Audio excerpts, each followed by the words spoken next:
Hi friends, நேற்று இட்லி கடை படத்தோட ஆடியோ லான்ச் நடந்தது. அப்போ அந்த மேடையில் தனுஷோட மேனேஜர் ஸ்ரேயாஸ் ஒரு ஸ்பீச் கொடுத்தாரு. அது இப்போ சோசியல் மீடியாவில் ரொம்பவே பரபரப்பை ஏற்படுத்தியிருக்கு. அப்படி அவர் என்ன சொல்லியிருக்காருன்னா, ஃபேமஸாக 2 வழி இருக்குது. ஒன்று ரத்தம் சிந்தி வேர்வை சிந்தி டாப்பில் போய் உட்காரது, 2வது டாப்பில் இருக்கிறவனை அடிக்கிறது. உங்களை வச்சு கிராஸ் பண்ணவங்க, உங்களால் வளர்ந்தவங்க, நீங்கள் வாழ்க்கை கொடுத்தவங்க நேருக்கு நேர் நடித்து மோதுனா ஓகே.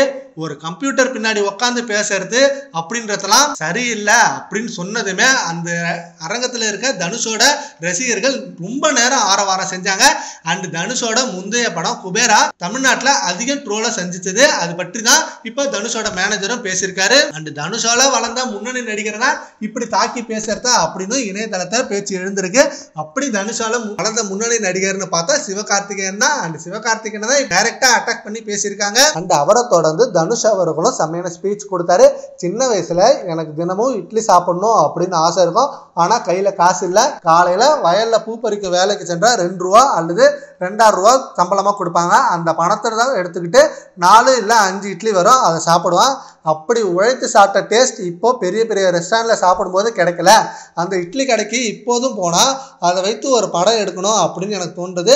உண்மையான கதையை, உண்மையான கதாபாத்திரங்களை வைத்து தான் தற்போது இட்லி கடை படம் எடுத்திருக்கிறேன் அப்படின்னு தனுஷ் சொல்லியிருந்தாரு. அது மட்டும் இல்லாமல் ஹேட்டர்ஸ் அப்படின்னு ஒரு கான்செப்டே இல்லை, அப்படி யாருமே இல்லை.